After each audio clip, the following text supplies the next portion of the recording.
She said, if you don't start asking and expecting to be paid, you're making it harder for the rest of us creators who are expecting and wanting to get paid. Welcome back to the RV Queens podcast, where we dive into the incredible world of women living life and making money on the road. We're joined today by the fabulous Kathy with the rainbow glasses from Chaos on the Road.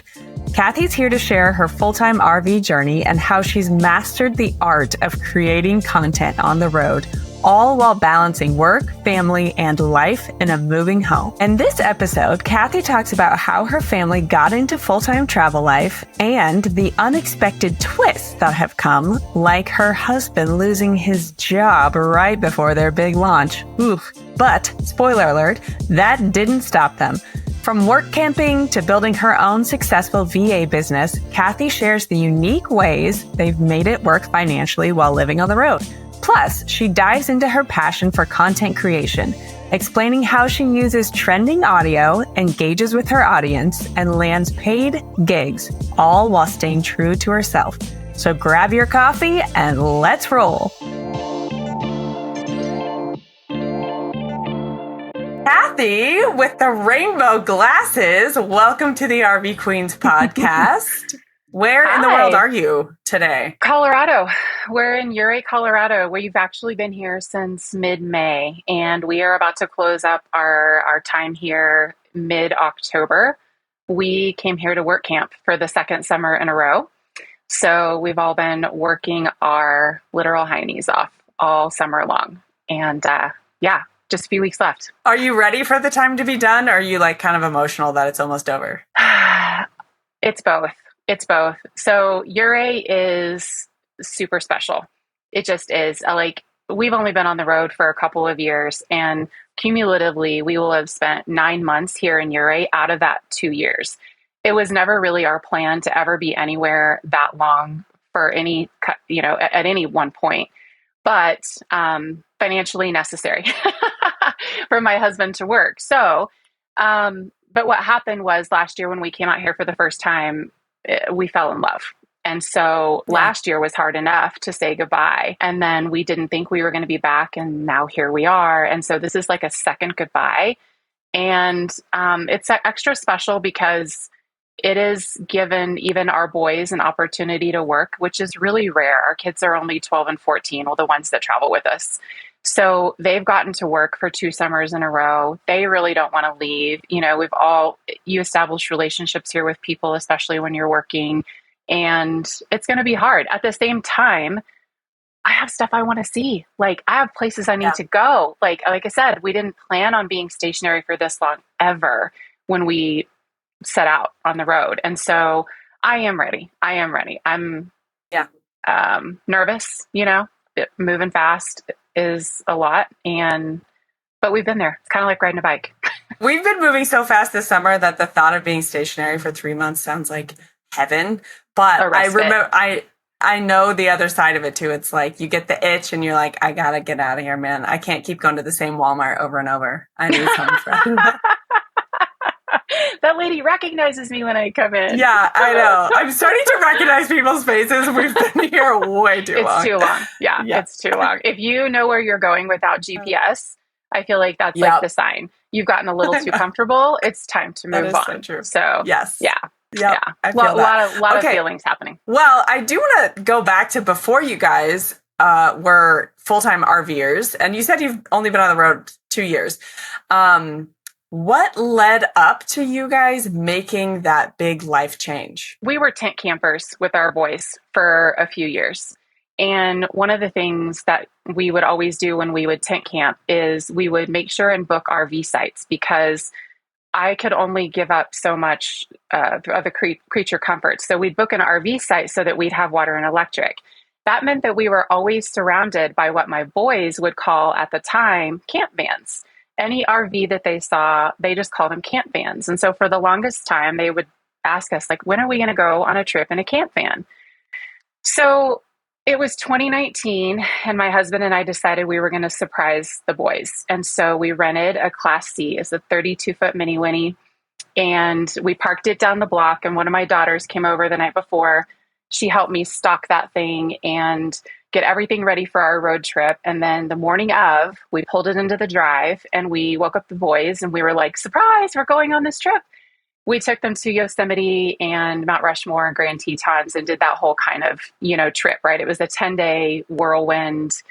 That was our first taste that we got of what it was like to travel in an RV. But it wouldn't be for a couple of more years before I realized that I wanted something more out of life. We were living very typical suburban life. Our kids were going to jujitsu 5 nights a week. And, there was just a lot going on. Just, you name it, it's very typical life. But also our kids had always been homeschooled and I had started my virtual assistant business. So I was working from home. At that time, my husband had already been working from home for 2 years. So we were on a vacation. We were on a quick not honeymoon, but an anniversary getaway. It was actually a trip that almost didn't happen because at the time there was a blizzard in Oklahoma. We had already lost a day of that trip, but we flew down to Fort Lauderdale and we're sitting on the beach. And it gives me goosebumps to this day. I looked at my husband and I said, why are we doing what we're doing in Oklahoma when we could be doing it anywhere? Like, I remember looking around and just thinking, there's got to be RV parks around here, like there's got to be places that we can even rent, even if it's not an RV. And so it wasn't like a full-time RV travel dream that took, that started in that moment, but it definitely was a moment of like, this is dumb. We're in Oklahoma. We have so much freedom to do this anywhere. And we're in Oklahoma. No. So within a year, the house was sold. We had moved into a rental. We took a year to, downsize, find the rig, find the truck, sell the car, all the things. And then there we were. So it was more kind of a why not, there wasn't something that really sparked it necessarily as to like, this is why we should do this, but it was more of a like, why not? Yeah, that was similar to, we were in Nebraska, so another kind of Midwest state. Yeah. And my husband and I both worked from home. Our kids were young, but homeschool. It was like COVID area was so weird with young kids. So we ended up just homeschooling anyway.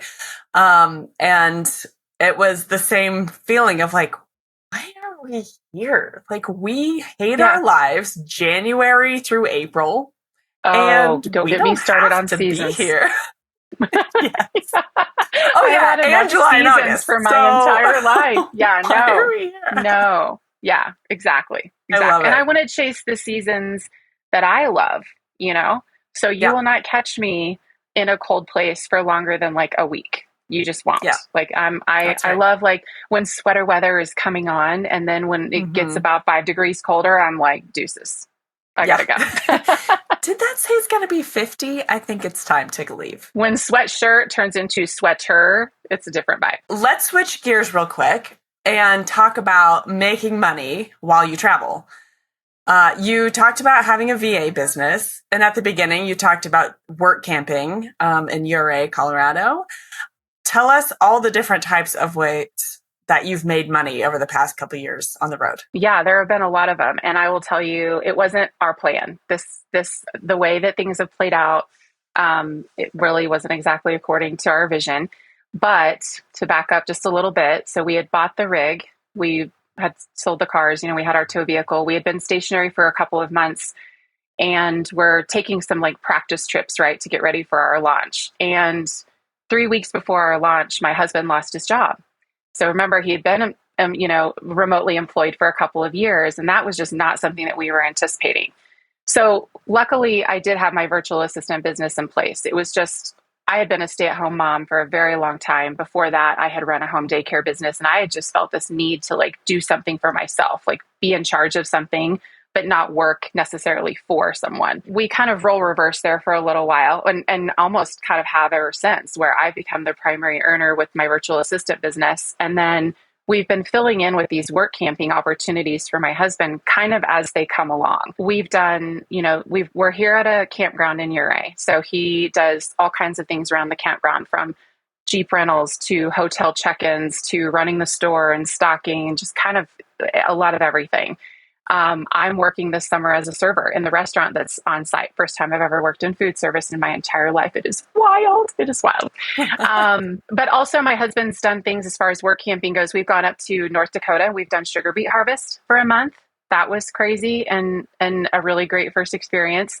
He has also picked up like temporary jobs through escapees, like doing little seasonal tax jobs remotely.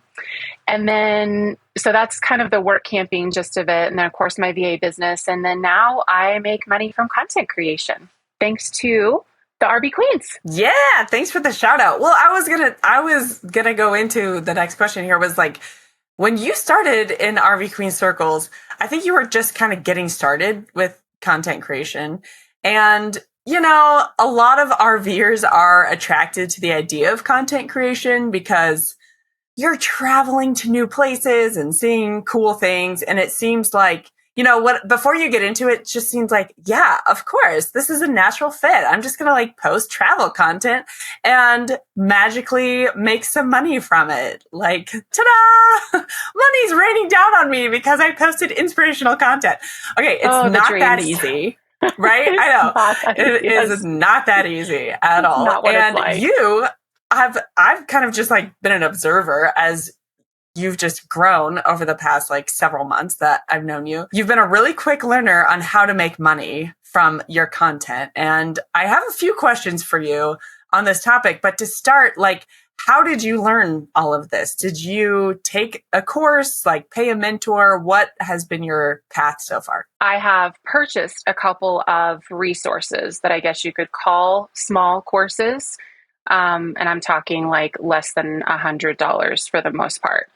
I think that literally the majority of what I have learned since I decided it was time to start getting paid, since my RV friends told me, Kathy, it's time to start getting paid, it really has come from the community and resources that they've shared and being in a space with other women who are trying to do the same thing and being able to bounce ideas off of people and ask questions of people and ask about resources. And just, it really has, I think, for the most part, come from the community. Awesome. I did not plant that question.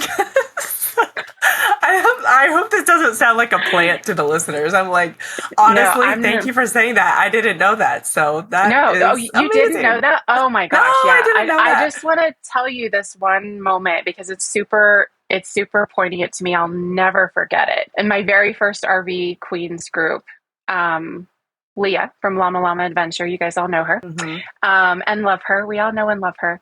But she was in my very first group. And up to the point where I joined RV Queens, I had actually only been working for trade. I didn't really know how to get past that point. I knew that I wanted to, but I didn't really know everything that was entailed. And I just thought, oh, I'm just building my portfolio. That's what we all say. I'm just going to do it for a little bit and build my portfolio. And Leah said to me one day, she said, if you don't start asking and expecting to be paid, you're making it harder for the rest of us creators who are expecting and wanting to get paid. And it was like that moment. It was just a light bulb moment for me where I was like, this is so much bigger than just me. Like, this is setting precedent as a group. You know, this is, it was just bigger than me. And then then it made sense. And so then I was like, tell me how. Give me all the resources. Yes, teach me. And they did. And they did. That was the beauty of it, is like, that's how it started for me. And you just have to be willing to put yourself out there. You know, it's not easy, but that was the start for me. So, that makes my heart super happy. So thank you for sharing that story. To get into some tactical stuff for the listeners. First of all, I'm most familiar with your work on Instagram, but are you across platforms as well? I'm really horrible about cross-posting, if I'm being honest. And I use it as a bit of a value add for my brands that I will cross-post at this point without charging additionally. That's not going to be a forever thing. But Right now I'm using that just as, it's just a presence, for me. So my main focus right now is Instagram. So you also have Facebook and TikTok. Are there other ones out there? I don't even know. YouTube. I'm Yeah, assuming not. I've Oh got yeah, the YouTube YouTube, channel. of Yeah. And course, then I've got a obviously. website, but yeah. I don't do Threads and I don't do Yeah. Twitter. Who's got the time? But yeah. Oh my gosh. You have to have like a whole team in place if you're going to be that intense. Okay. So something you do extremely well, in my opinion, is branding, because everyone knows you because of your multicolor rainbow glasses. And then you also use that multicolor theme on your cover photos. And, it's like a light, happy feeling, right? And you also keep your content light and friendly and funny. So, first of all, kudos to you. Second of all, how long did it take you to hone in on your style? When I started my Instagram account, this was before travel, my niche was organization. So my first 1,000 followers came from organizational, people that wanted to see me organize stuff. And then I kind of went more into decluttering. And when I started RV content, my purpose actually, it was to give back, because when Chris and I decided to travel, the first thing that we did was go and follow all the people, go watch all the people, see what they're doing. Everybody was sharing the good, bad, and the ugly. It was a way for us to get mostly like mentally prepared for what we were about to embark upon, right? So what I thought I was going to be doing was like giving back to the people, to the community in a way that the same way that everybody helped me. I wanted to be sharing those things. That just didn't sound super fun. It sounded like everybody else's tips, and I don't know, it just didn't hit. And so I had this still have it, this 3-page long, content pillar document. I thought I was going to do it. I thought if I get organized and I just decide, then I'm just going to do it. And that thing still sits there on my computer because I didn't want to. It wasn't fun. And then I started just kind of doing what felt good to me. Like, I'm sarcastic. I have a potty mouth. There's reality, to this life. There's the relationship between my husband and I. And a lot of what you see on there, that's literally what our relationship is like. Like, I call certain shots and he makes my dreams come true. Like those things that I talk about, for the most part, that is really us. And so when I don't know when it happened exactly, but I do know that when I allowed myself to just be me, and my personality came through, the content started flowing a lot easier. Now, that's not to say that I don't still have ebbs and flows. Like, I was posting 2 times a day for a really long time and experienced a lot of growth. That's not sustainable for most of us. It's not sustainable for me. So, yeah, I mean, like I said, I'm kind of all over the place depending on the day and the week and what else is going on in my life. But as far as the branding goes, to get back to your question, I don't think it was really super intentional. Like, I've had these glasses for years, like it was never, I don't know when it happened, but I knew, I guess, that there was something. It was the one way people would recognize me, over and over and over. So I try hard not to make content without my glasses, or show up to a fire, with a group of RV people. Don't show up without my glasses because people won't recognize me. Like, sometimes I'll go to a bonfire and I put on my contacts and a hat. Nobody knows who the hell I am. So, oh my gosh. it's a way actually of just like, of connecting, because if I want those connections as bad as the next person. So it's not about my brand when I show up to the fire. It's about, if somebody recognizes me, it will spark a conversation. And so, yeah, it just kind of evolved that way. Good for you. You're a natural at branding. Okay. But like, on that note, it is something for people that are especially like getting started or wanting to take your account to the next level. Mm-hmm. The cohesion, I would say, of branding is really important because, like you said, you want people to be able to recognize, oh, rainbow glasses, that's you. I know she's like funny and sassy and an RVer, right? Like, bam, that is good branding. And so how can you, our dear friends and listeners, like, have that same, what is it about you that's like, just immediate, what can you be recognized by? So yeah, Putting Yeah. that out there. Yeah. What do you do? What do you do every day, for example? Like, I mean, and it's not like my glasses are the only thing about me. You know, like everybody knows I love coffee everywhere I go. I Yep. love plants. You know, everybody has those few things that they really, really love. And if you can use Yep. those even as just a starting point, and don't get me wrong, I still want to incorporate some of those other tips and tricks because I do think they're important and they're super helpful. But I only recently, and hopefully this will be my kind of like a little kick in the pants. I only recently have come up with an idea of how to do that, but also be myself, you know, like also Yep. have a bit of an attitude about it. So we'll Yeah. see. We'll see what happens. Ooh, I'm excited. Okay, you said it on RV Queens podcast, and now you have to do it. Speaking of your content, I freaking love the funny videos you make. I think we all do. And you are really good at trending audio. And I'm honestly asking these questions because I feel like I'm really bad about this. Your videos are really sassy and unique to you, but you also pair them really well with what's trending. And, like quick sidebar, I am just talking about Instagram here because that's kind of my main focus, and it sounds like your main focus too. So, like, tell us how in the world, what is your process? How do you find trending audio? How do you make it specific to you? What's going on behind the scenes? Social media for me, Instagram in particular, it's no longer that social, and like I don't. It's a job for me. Okay, I just want to put that out there right now. When I pick up my phone anymore, it is with a very specific intention if I'm going to be on social media. Okay. So one of the things that I do, or a couple of the things that I do, is I spend time every couple of days, and as I'm scrolling, I am looking for those trending audios. You know, I'm looking for that little arrow next to the audio down in the bottom right left-hand corner.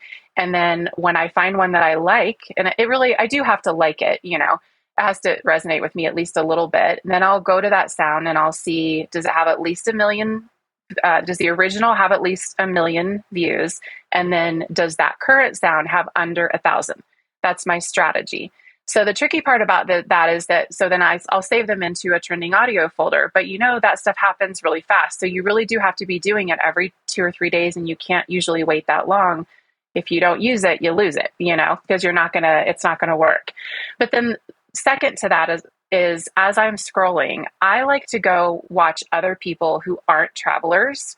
And I like to take inspiration from what other people are doing. So a lot of what you'll see, somebody else might have said somewhere else in related to a completely different niche. You know, maybe it was, I don't know, shopping or whatever, you know, just as an example. But I can take that inspiration and I can flip it to be travel oriented, and, you know, so that it makes sense for me and my account and my audience. So then I'd have 2 folders and then I just marry them together. You know, of course, if it's like a voiceover or something, which I do love to do the voiceovers, then no trending audio is needed unless that happens to be a trending audio on its own.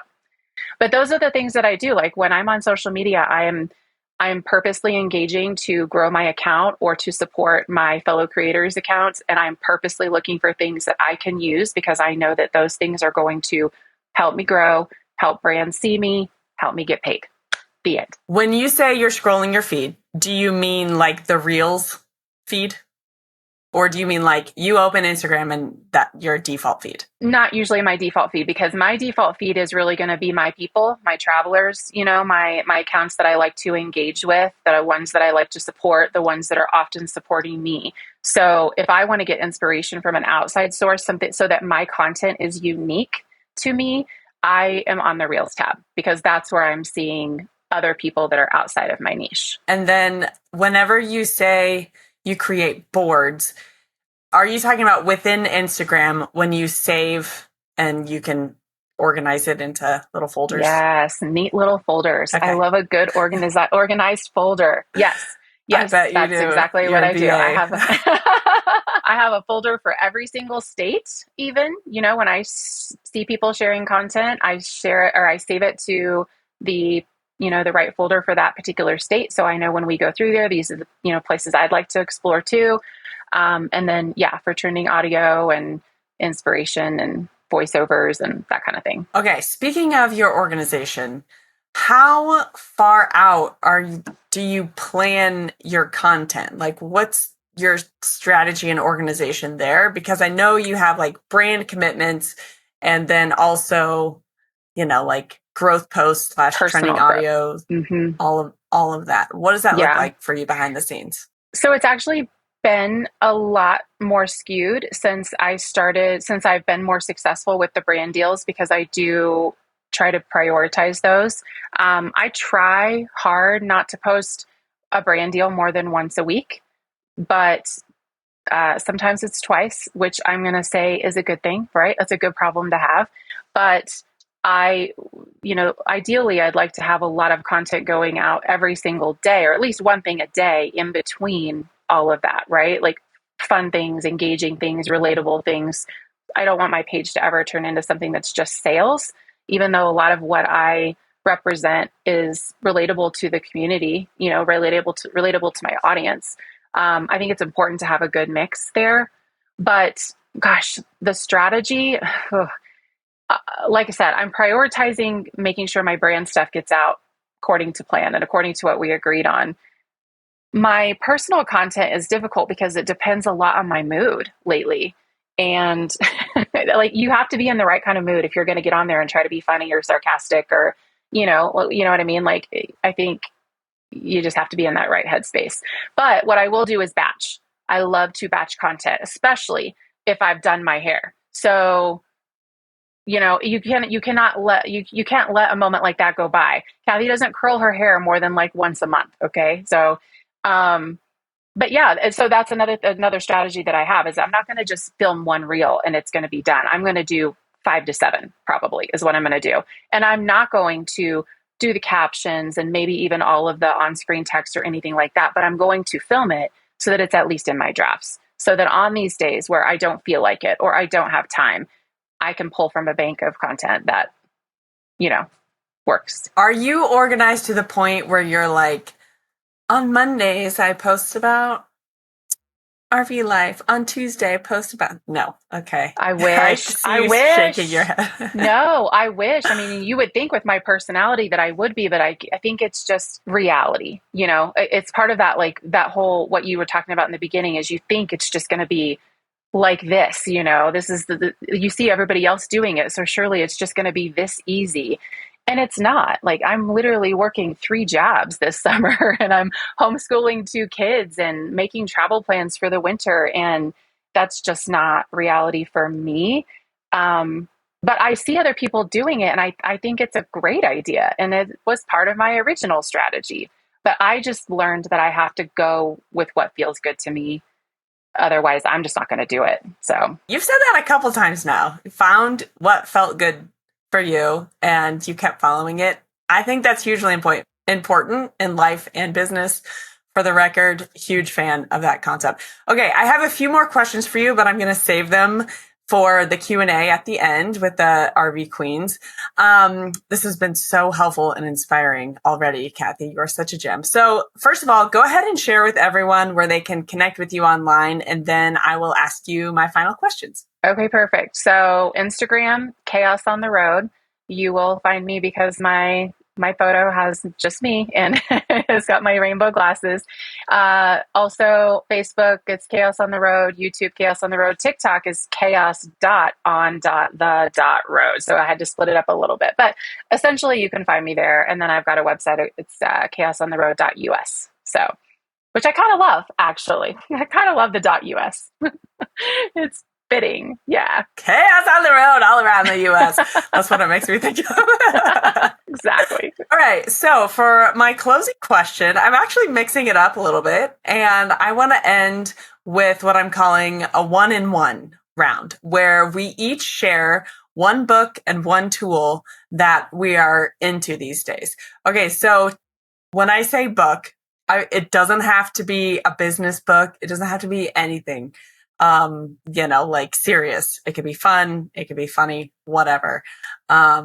Something that you're reading right now. Oh, actually, this is so funny because this is totally not typically my jam. But I'm usually like a sci-fi thriller or not sci-fi, but more like a psychological thriller type of girl. But recently, a friend told me about a book surrounding the time of the Holocaust, and it actually was a trilogy. And you can't get me started on a trilogy and not have me finish the trilogy. So I'm on book number 2. The first book was Tattooist of Auschwitz, and so now I'm on book number 2, and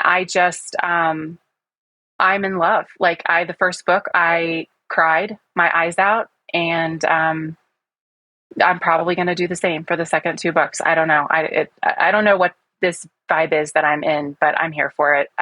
It's super important. You know, it's super important. I know this is good for me and I'm learning things, but it's not typically what you'll find on my Goodreads, just so you know. Well, quick sidebar. If anyone else likes that historical genre, have you read The Nightingale by Kristen Hanna? Kristen Hanna is my idol. Oh And my gosh. Yeah.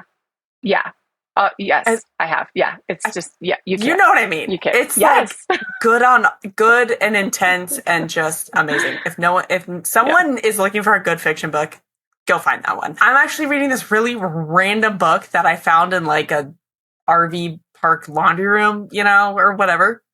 But it is so funny.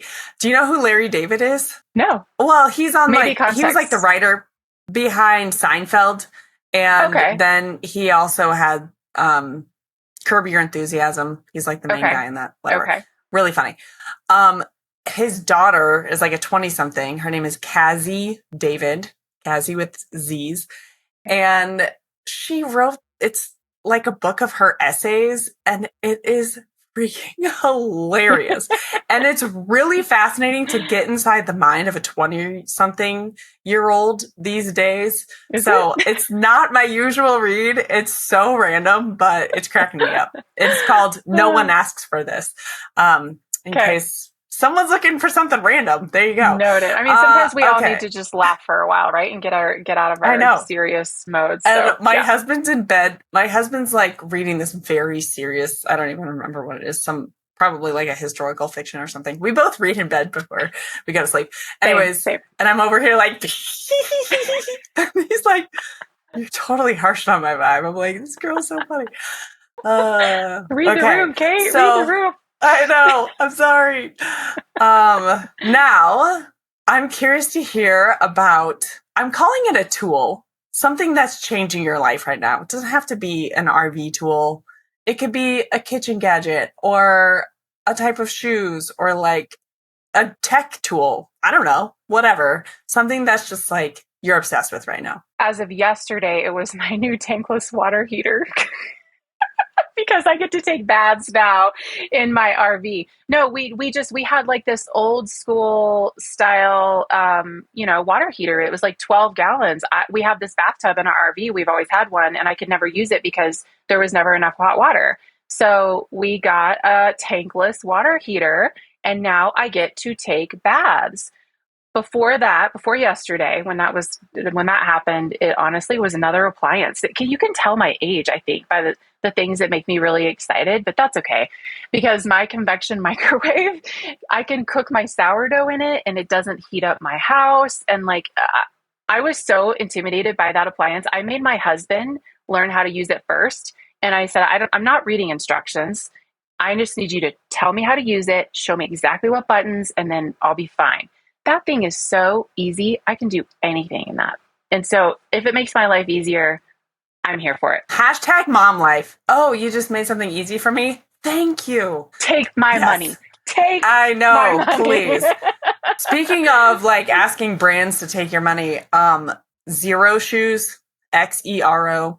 They're like barefoot shoes. Yep, seen them. I have these sandals and I'm just obsessed with them. They are so lightweight. They're so comfortable. It's like my feet never hurt at the end of the day. I don't know what kind of magic sauce is in there. I'm not even like an affiliate. I'm not trying to sell them. I'm just giving an honest review. I just love them. So it's Xero. I feel like I've heard of them. Yes. Xero. Yes. Okay, that's why. They're not honestly, they're not the cheapest shoes on the block. So, but if your feet don't hurt when you're at the end of the day. No. Yes. Telling you, take It's my money. so worth it. If it makes me not hurt and makes my life easier. Kathy, thank you so much for inspiring us all, for being on the show, for teaching us. I've really enjoyed this conversation and also just getting to know you better. Same. Thank you so much for having me. I hope everything that I said, or at least some of what I said, was helpful to somebody out there. And I think it's really important to me to, even if I'm not doing it in the way that I thought I was going to do it, to pay it forward in the community. Like, in whatever way I can help, I love to be available for people to help the same way people helped me. So that is awesome. Thank you. Awesome. Of course. Well, thank you so much for being on the show. Yep. Hopefully I will see you on the road. You will. Thank you so much for tuning in to today's episode and for being part of the RV Queens community. Remember to hit subscribe on whatever platform you're listening on. And guess what? You can have conversations like I had on this episode with your fellow RV women who are living intentionally and making money on the road. Head to rvqueenspodcast.com/community to join RV Queen Circles today. It's a totally unique online space with a shared prosperity model that's all about community over competition. I'd love to have you be a part. All right, guys, I'll see you next week, or hopefully I will see you on the road. Oh my gosh.